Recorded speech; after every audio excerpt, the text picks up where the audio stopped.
Hello friends, welcome back to students studio.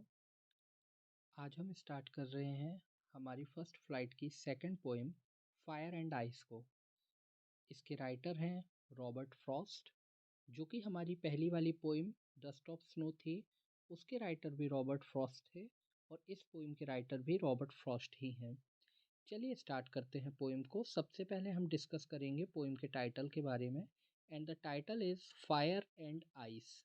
जैसा कि आप लोग देख पा रहे हैं यहाँ पर ये वर्ड जो दिया गया है फायर, ये जो फायर वर्ड दिया हुआ है, इस फायर वर्ड के बारे में सबसे पहले मैं आपको बताना चाहूँगा कि इस फायर का मतलब यहाँ पर फायर नहीं है, बल्कि इसका मतलब डिज़ायर है।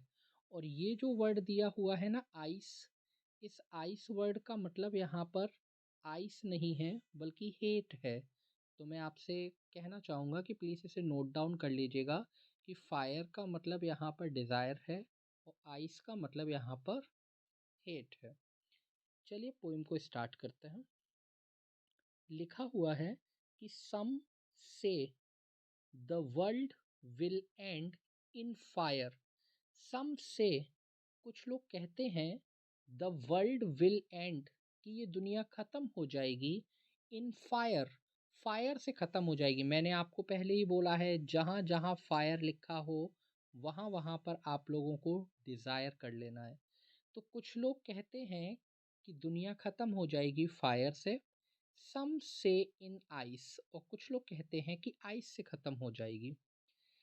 From what I have tested, कवि कह रहा है कि मैंने लोगों को सुन लिया कि कुछ ने कहा कि दुनिया ख़त्म होने में फायर का रोल रहेगा, कुछ का कहना है कि दुनिया के ख़त्म होने में आइस का रोल रहेगा, लेकिन कवि का कहना है कि from what I have tested, जब कवि ने इसका इंस्पेक्शन किया, कवि ने जब इसको टेस्ट किया, ऑफ डिज़ायर, कवि ने सबसे पहले डिज़ायर को टेस्ट किया कि लाओ डिज़ायर को टेस्ट करते, डिज़ायर माने इच्छा। कवि ने सबसे पहले डिज़ायर को टेस्ट किया, तो कवि कह रहा है कि आई होल्ड विद दोज, मैं उनके साथ खड़ा हो जाऊंगा, हु फेवर फायर, जो फायर का फेवर करते हैं। अब आप लोग देख पा रहे होंगे यहाँ पर गौर से कि ये जो वर्ड फायर आया और ये जो वर्ड डिज़ायर आया, कवि ने टेस्ट किया था डिज़ायर को, लेकिन वो खड़ा हो रहा है फायर के साथ में। इससे पता चल रहा है कि फायर का मतलब ही डिज़ायर है पोएम में। ठीक है, तो ये था हमारा फर्स्ट स्टेंजा। फर्स्ट स्टेंजा में हमने देखा कि कुछ लोग कहते हैं कि दुनिया ख़त्म हो जाएगी फायर से, कुछ लोग कहते हैं कि दुनिया ख़त्म हो जाएगी आइस से। लेकिन जब पोइट ने इसको टेस्ट किया डिज़ायर को, तो पोइट खड़ा होगा उन लोगों के साथ में जो फेवर करते हैं फायर का। चलिए अब हम आगे बढ़ते हैं और आगे बढ़ कर के हम देखते हैं, but if it had to perish twice, ये वर्ड आया है पेरिस, पेरिश वर्ड आया है। पेरिश वर्ड का मतलब होता है नष्ट करना, समाप्त करना, यानी हम इसे डेस्ट्रक्शन भी बोल सकते हैं।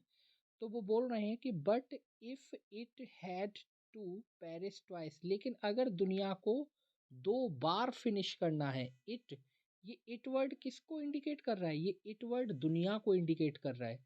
But if it had to perish twice, अगर दुनिया को दो बार ख़त्म करना है, तो आई थिंक, मुझे लगता है, आई नो, और मैं जानता हूँ, इनफ ऑफ हेट, कि नफ़रत भी पर्याप्त है। कवि का कहना है कि अगर दुनिया को दो बार ख़त्म करना है तो मैं जानता हूँ और मुझे लगता है कि नफ़रत भी काफ़ी है।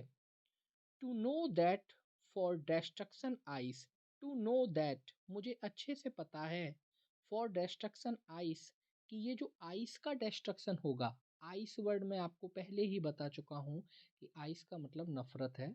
तो कवि का कहना है to know that for destruction ice, कि ये जो नफ़रत का विनाश होगा, डिस्ट्रक्शन होगा, इज़ आल्सो ग्रेट, ये भी बहुत बड़ा डिस्ट्रक्शन होगा। यहाँ पर ग्रेट का मतलब है बहुत बड़ा, बिग, ह्यूज। तो बोल रहे हैं कवि को पता है कि ये जो नफ़रत का विनाश होगा ये भी बहुत भयंकर होगा। एंड वुड सफाइस, ये जो वर्ड आया है suffice, suffice is the short form of sufficient, sufficient माने पर्याप्त होता है। तो ये उसकी शॉर्ट फॉर्म लिखी हुई है। तो यानी कवि का कहना ये है कि मुझे अच्छे से पता है कि आइस का डिस्ट्रक्शन भी बहुत ही ग्रेट होगा और ये दुनिया को ख़त्म करने के लिए सफाइस है यानी सफिशियंट है। आइए एक बार और पूरी की पूरी पोइम को देख लेते हैं। कवि का कहना है कि कुछ लोग कहते हैं कि दुनिया एंड हो जाएगी फायर से और कुछ लोग कहते हैं कि दुनिया एंड हो जाएगी आइस से। लेकिन कवि कह रहा है कि जब मैंने टेस्ट किया डिज़ायर को तो मैं उनके साथ खड़ा हो जाऊंगा जो फायर का फेवर करते हैं यानी फायर ही डिज़ायर है। और फिर कवि कह रहा है कि अगर दुनिया को 2 बार ख़त्म करना है तो मुझे लगता है और मैं जानता हूँ कि नफ़रत भी काफ़ी है, पर्याप्त है, इनफ है। क्योंकि टू नो दैट डेस्ट्रक्शन आइस, मुझे पता है कि आइस का जो डेस्ट्रक्शन है इज़ आल्सो ग्रेट, वो भी बहुत ही भयंकर होता है। एंड वुड सफाइस, और वो भी दुनिया को समाप्त करने के लिए सफिशियंट है। तो फ्रेंड्स, इस तरीके से हमारी सेकंड पोइम जो फायर एंड आइस है वो फिनिश होती है। आई होप कि आपको वीडियो अच्छी लगी होगी और हमारी रिक्वेस्ट है आपसे कि प्लीज़ वीडियो को ज़्यादा से ज़्यादा लोगों तक पहुँचाइए, इसे शेयर कीजिए और प्लीज़ वीडियो को लाइक ज़रूर कीजिएगा और सब्सक्राइब बटन को प्लीज़ प्रेस कर दीजिए जिससे कि हम आपके साथ में जुड़ सकें और आप हमारे साथ जुड़ सकें। Thank you. Bye bye.